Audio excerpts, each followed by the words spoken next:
It seemed like forever since we have done a sewing tools video, and I thought, why don't I go run around my sewing room here and I find my top 10 sewing tools under $10, because, you know, we all need a nice little cheap thrill every now and again, and it doesn't have to be expensive to get all these like really cool sewing tools that will help your sewing a lot. So here is 10 of my favorite sewing tools under $10. Welcome back, sewing friends. It is always so lovely. I know that you're there smiling and you are ready for this video. If we're just meeting, welcome. My name's Evelyn Wood, and here on this channel we really focus on, well, helping you sew and create the garments that you really love, like really top-notch quality clothes that you just love to wear. I love helping you with that, and that is what we do here. And obviously sewing tools are a big topic, and we have talked, I don't even know how many videos of sewing tools I've done, and I will not stop because I love them. I love a good gadget just like the next sewist. I really do. If you find that you're struggling with a technique or a task in sewing, it's often that you have the wrong tool or possibly insufficient technique, and the tools we can take care of. But here I thought would be really fun is I literally decided to just rummage around my sewing room here, because we all love a good little tool. I know there are so many that I love and use all the time, and that's the point. Ones that are right here that I use all the time and that are all under $10. I mean, I didn't look these up to see if they're under $10, but I imagine that they will sit under that price point. Some are even free somewhere. So let's not get too nitty-gritty on that exact price. Let's jump into my first and favorite, and that is the loop turner. This here is essentially a long stick, and on the end has a little hook with a little latch attached to it. Now this is when you make those long thin spaghetti straps or those little long thin tubes of fabric. You stick it through this hook around the end, and then it hooks onto the fabric, and then you pull it inside itself and pull it out, and there you have your beautiful little straps. I know. Bet you didn't know that there was an actual tool for that, did you? And it's really cheap and inexpensive. I actually have two, and I've taped up the end of mine, and I used it as a poker for many, many years. That is until I realized I could use my other second tool here, is a plain old chopstick. Sorry. This is a knitting needle, because you could use a chopstick or a knitting needle. It doesn't matter. I've used chopsticks and I've used knitting needles. This one is a knitting needle. So I got this from the thrift store for, I think they just give them away these days because no one takes them.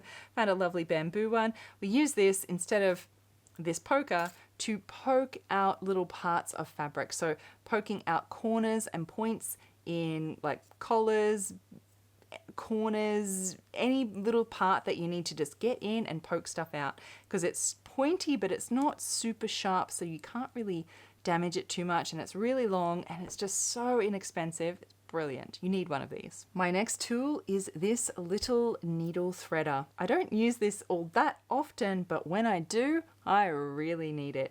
It is just a super neat little device that has a hook on the end of this metal part here, and you use it specifically for your overlocker, this one anyway, where you can, you poke it through the needle, you put your thread around the end, and then you pull it back through the needle so that your thread comes with it, and then you've threaded your needle. Particularly this is like on a long thin piece like this, so that you can use it for your overlocker in those really tricky spots that we know that those little needles it's impossible to thread. That's this one for your looper. You can get ones just for your regular straight needle machine too, where you just sort of push it through, put your fabric. It's just, they are lifesavers. They really are. When you're just struggling, that thread just doesn't want to behave, use one of these. Brilliant. My friends, if you do not have bias tape makers yet, oh, you are in for a treat. So these are bias tape makers. They're to make your own bias tape manually. They come in all different sizes, and essentially what you do is you cut bias strips of fabric from the fabric that you choose, and you run them through here with the iron. Obviously you cut them to specific widths, run them through with the iron, and then out the other end comes pre-made bias tape. It's like magic, and it opens up the world of using bias tape as bias binding, bias facings, and you are not stuck to those, well, not so nice packets of bias tape. You can use your own and even create contrast colors and things like that. These are absolutely essential. I use these all of the time. I don't even really buy bias tape anymore. I only ever make my own, and these are such good little gadgets. Just get every single size. Just do it. Just get every size.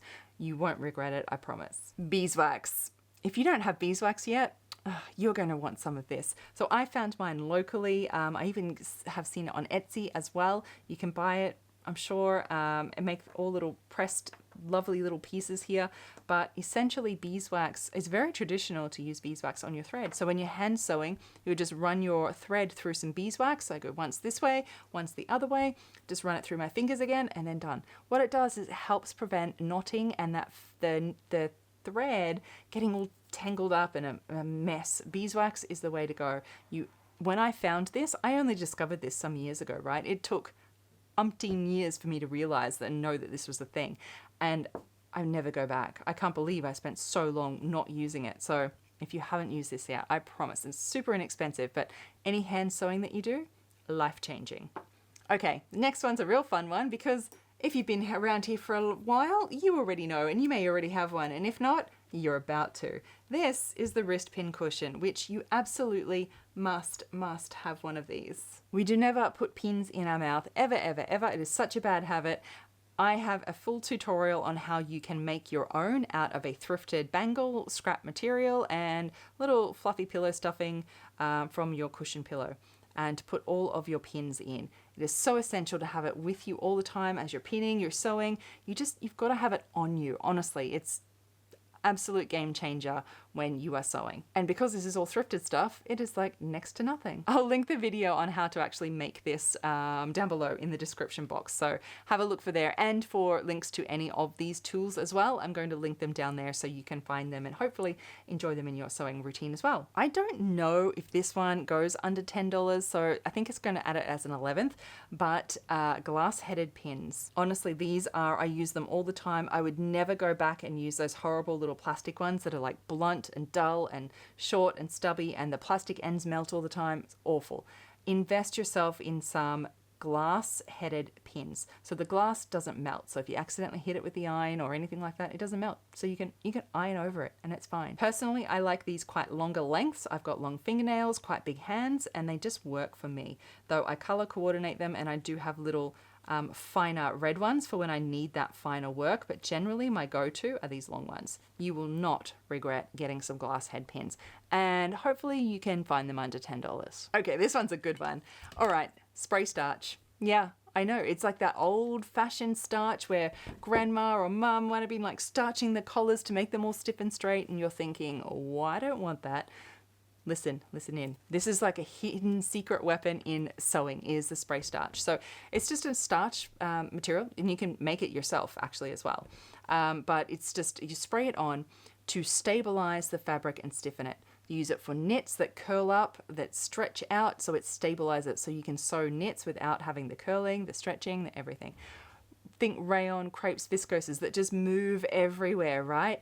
Some spray starch around your seam allowances on the edges stabilizes it and stops it moving. You can even do whole lengths of fabric to do when you cut it out. It gives it stability and structure where you need it. The good thing is it's like just starch, it's natural, and it just washes out afterwards. So it's meant for fabric as well. It's like not going to do anything harmful to your fabrics. It's wonderful. Honestly, it is such a little, like, this one's a secret weapon, like secret sewing tool. I always have lots of different markers and chalks, and you know I love my chalks.